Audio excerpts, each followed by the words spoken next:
Welcome to the Saints and Alumni Show. I'm Colin O'Reilly, the Assistant Director of Major Gifts here at Siena College.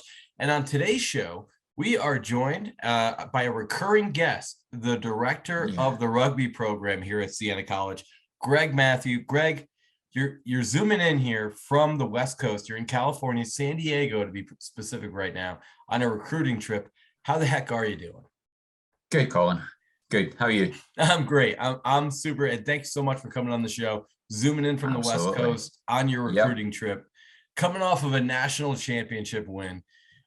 It's funny. This show is one of those shows where we always invite alumni back. It's the Saints and Alumni show. So we always have the alumni back, but the Saints are the members of the Siena community, the friends of the college. And you're obviously one of those people because when we first met, I was in my former role in admissions. And it was one of those funny times where we were doing this show completely differently then. It was like, hey, tell your story. Have you been in the Gold Dome? What's the rugby program? Like best people to work with, Now it's like, okay, wow. A couple of years later, you've now won a national championship for the men's rugby team. It's kind of crazy. And so congratulations from everybody here at Siena. You're an honorary alum now that you've got us a national championship. Yeah. No, we've gone 100% full flat out this last couple of years. When we first had the conversation on the show, we were talking about possibilities and how we could manage to really elevate both the programs. And certainly with the men's program, we had the opportunity to really go for it. So we took it. And that's based around being through admissions and being able to recruit some really talented rugby players. And now, I think it's quite funny because I think we're ahead of the curve. I think Siena is not fully expecting us to be where we're at, but that's the nature of the beast when it comes to rugby. If you really put the things in place and you get it right, the sky's the limit. We're really pumped. Well, we have a lot of avid listeners to this show, so they obviously remember the last time you were on. It was a little, let's talk about the growing of the sport of rugby, because you grew up in Scotland. A lot of people would think, wait a minute, you have this Albany, New York accent, but there is a Scottish it's Troy, accent. Actually, but yeah. Right. It's Troy, so now you can kind of still hear the Scottish accent there, but you grew up and there's Gaelic football and there's rugby. It was like those were in soccer as well. Or soccer football, is the big one. Yeah, and now that's a growing sport coming over, to America. And you kind of were calling that. And a lot of the alumni that played rugby or learned the sport at Siena, they've been calling for this for years. They're saying this sport is going to take off. And that's basically what every lacrosse player has been saying for 20 years. But rugby's kind of, it's kind of amazing to see how fast it's grown from, it's now across high schools. It's not just like a Northeastern type of sport. They're playing it all over the country. You're playing it in California right now. Yeah. So, that is really, the West Coast has a very Australian, New Zealand, Polynesian influence. So the rugby over here is really strong. Us on the West Coast, we have a very European influence. So again, you get the Scottish, the Irish, even the French and some Italian. So the sport is growing very quickly, and there's real hot pockets of rugby in this country where they're playing now from the ages of, 5 or 6, 7 years old. So that's where we're at right now. We're now at the stage where we can go to these places like California, the Carolinas, for example, even Texas, where the national final was. And we can say, hey, we have a national final in our back pocket here. We're a legit program. We're developing rapidly. Where's your talented players? We don't have to necessarily.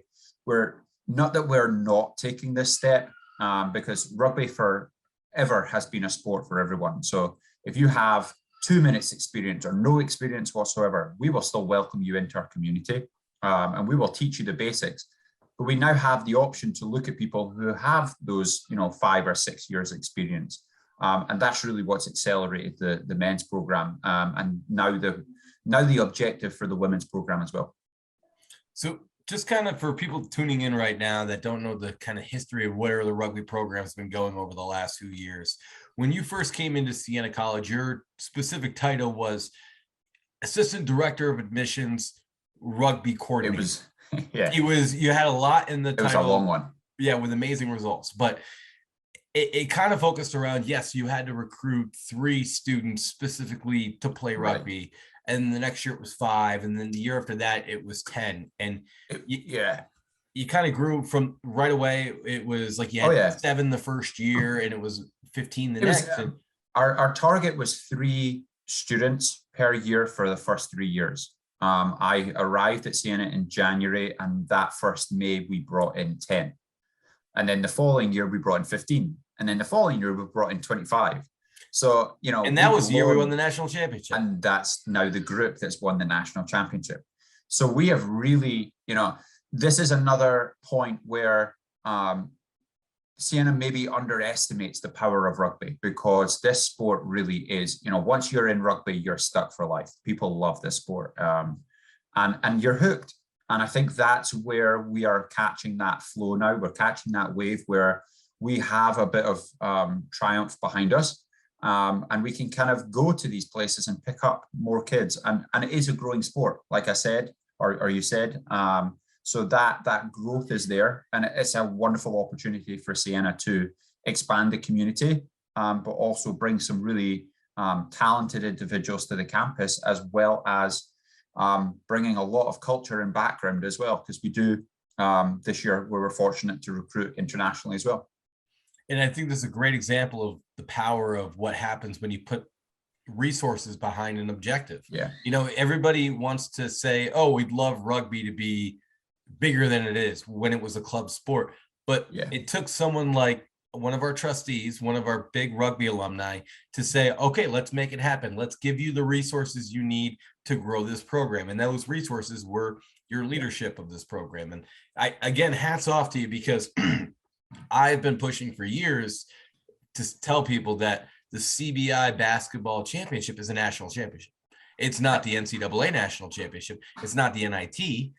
But you know what? It is the CBI. So it is a national championship. But this is actually also in a better, more legitimate boat, where it is as the proper way to grow rugby. And for people that have to learn from the outside, like me, of how this sport works and operates, it's you play in this certain conference, which we were always in, and you have to dominate it to be able to move up. You have to prove that you're worth moving up to be able to elevate. And that was what this year was the perfect example of. Yeah, I mean, this year is really the first year that people are returning to rugby, certainly at college level after COVID.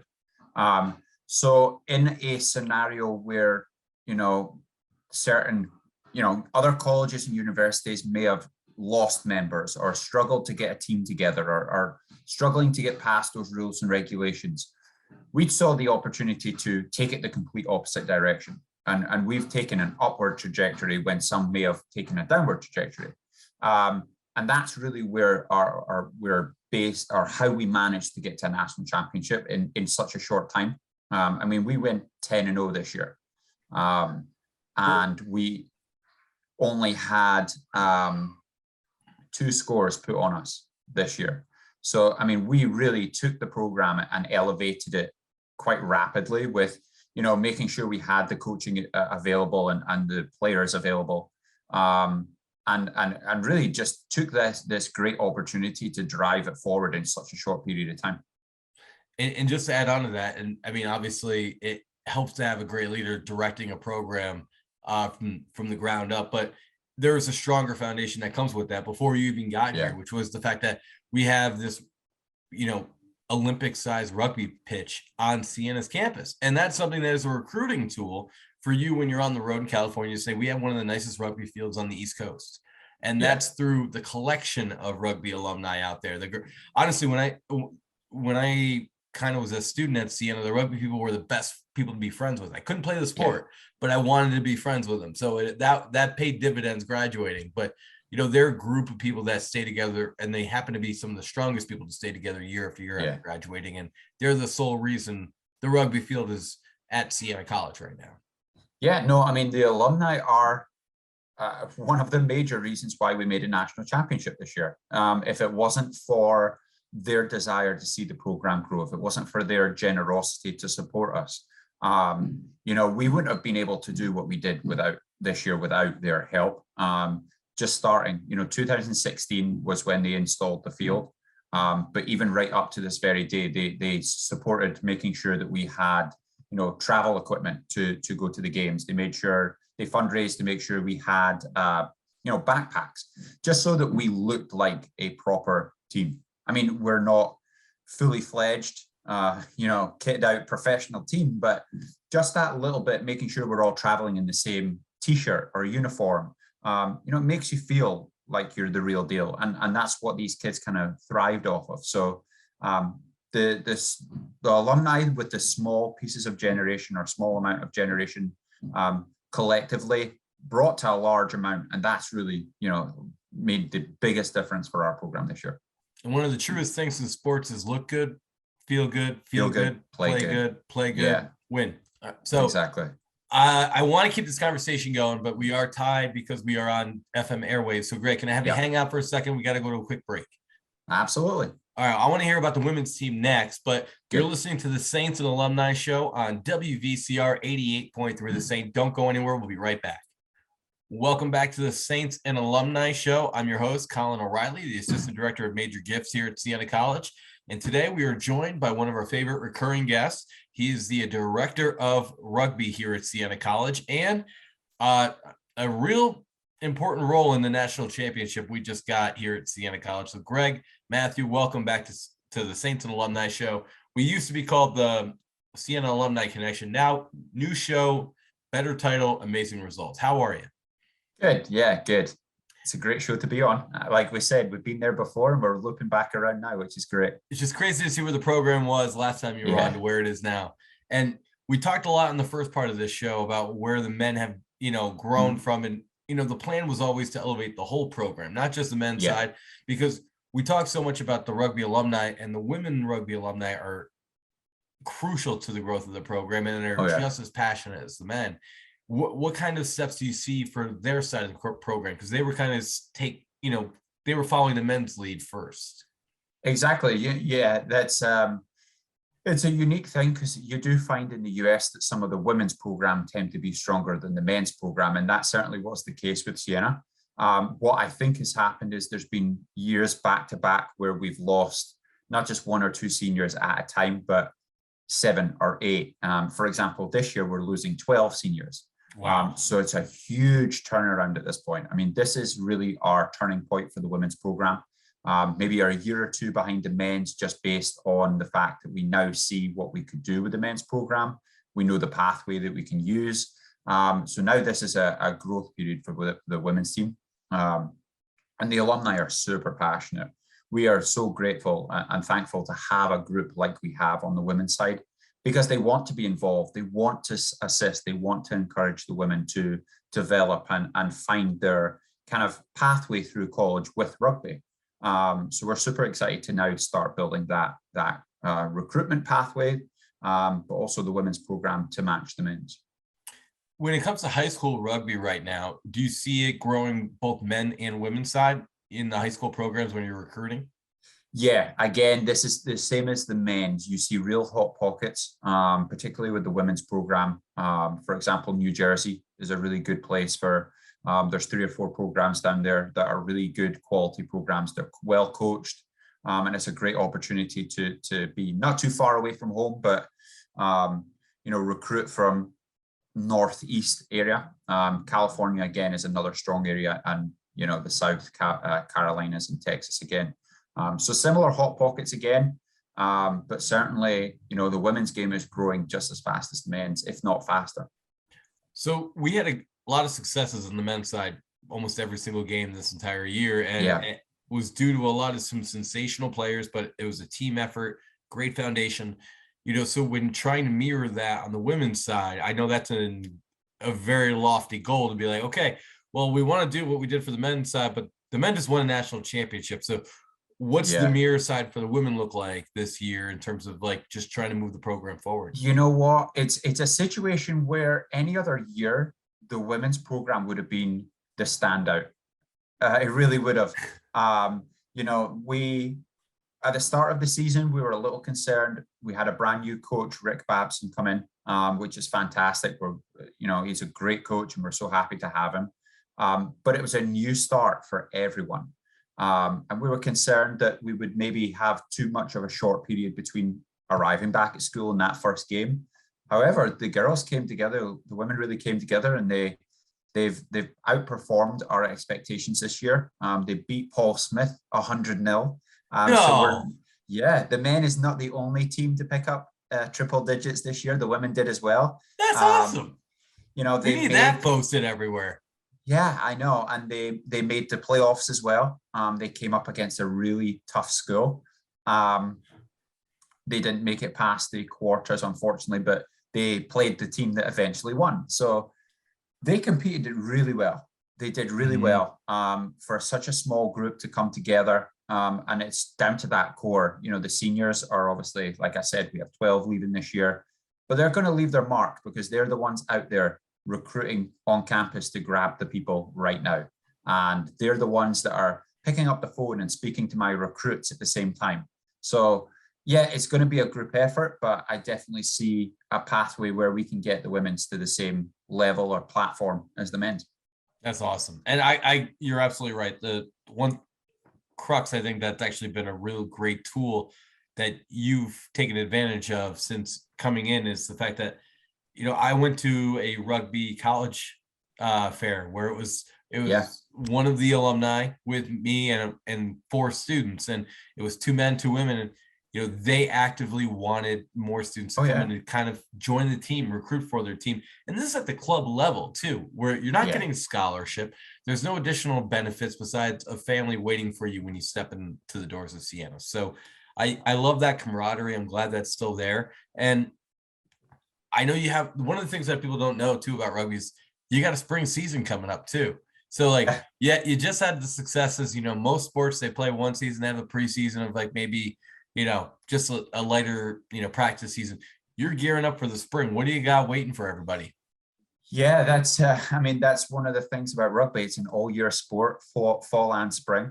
It even creeps into the summer as well, not at college level, but across the board.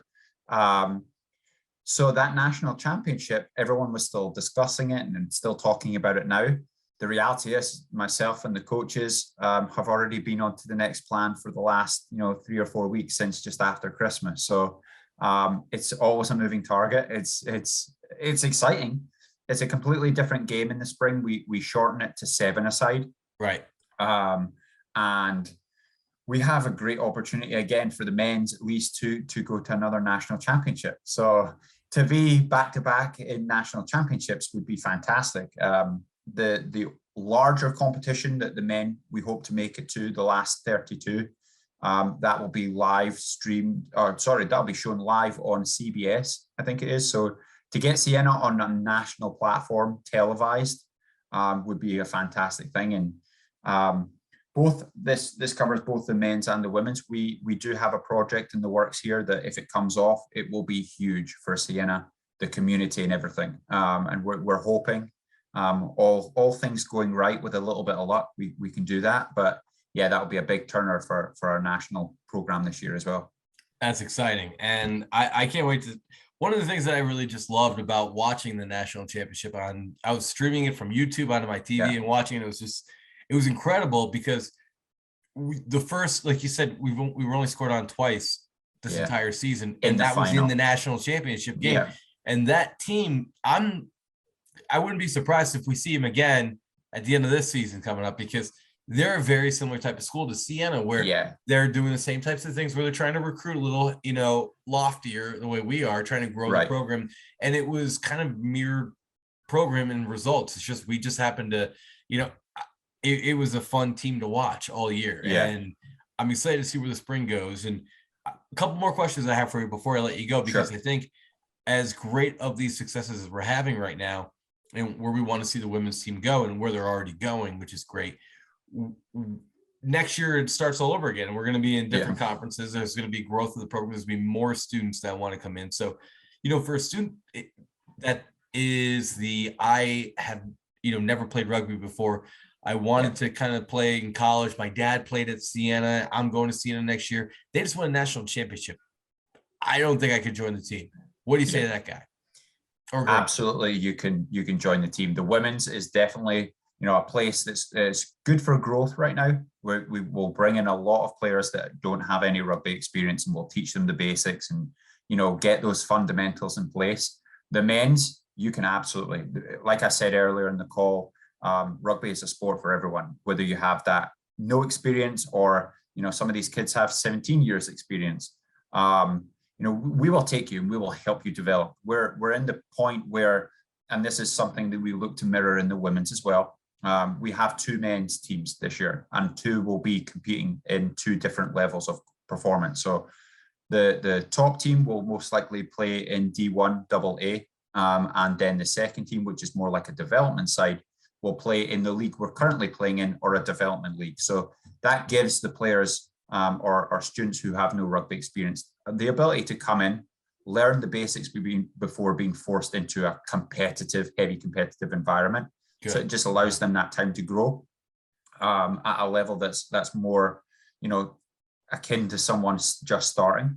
And it gives them a pathway to then achieve more, because hopefully one day, whether they're a freshman, sophomore, junior, senior, they could make it into that first team and be competing at D1 level. So that's a pathway within Siena as well. And we look to mirror that on the women's side once we start to grow those numbers as well.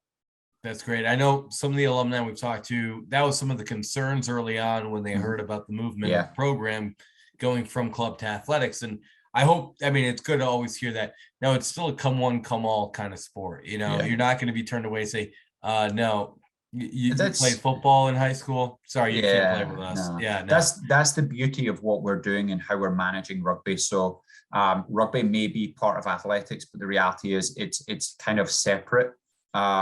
With myself overseeing both the programs, it allows that development. So we basically have a performance side as well as an old style club sport within the one group, partially externally from athletics. And it allows us that ability to manage the group, develop the group, and give opportunity to everyone. Wonderful. Well, Greg, I know you're on the West Coast. You're 3 hours behind. Nothing really monumental's happened in the future over here on the East Coast. Good. Thank you. I'm glad you at least went along with that joke. But I will say this right now. I can't thank you enough for coming back on the Saints and Alumni show. I can't thank you enough for what you've done for the program and elevating the sport for Siena. As an alum who has had several friends play the sport, they're just as thrilled and honored to see what you've done as well. So from everybody here at Siena, thank you. And for just the students that might be listening in the car that were local like me, that are hearing this right now and saying, I might want to play rugby next year. How do I get in touch with you? Or for an alumni that says, I love playing rugby at Siena, I want to help out. How can they get in touch with you at Siena, Greg? Yep. So any student that's interested, obviously any of the social media platforms, we're accessible there. But also you can email me or call Siena me Men's directly. Rugby, Siena Women's Rugby. Correct, on all major platforms. And again, anyone that's interested can reach me directly through the Siena website. Wonderful. Well, Greg Matthew, Director of Rugby, thank you so much, my friend, for coming back on the show. I wish you the best of luck. Hope you enjoy the warmer weather out there on the West Coast. And we can't wait to see the spring semester kick off. Thanks for having me, Colin. Absolutely. I look forward to coming back soon with another national championship. All right, we're going to hold you to that. We're going to have you on the next time you do it, too. You can't come on until you get another one. All right. Awesome. Thanks so much, Greg. Good stuff. Thanks so much. And from everybody here at Siena College, WVCR 88.3 The Saint, thank you so much for tuning in to another episode of the Saints and Alumni Show. I'm your host, CC O'Reilly. And if you've had half as much fun listening to the show as I've had doing it, well, then I've had twice as much fun doing the show as you've had listening. You're listening to 88.3 The Saint, the station where we play anything. Go Saints.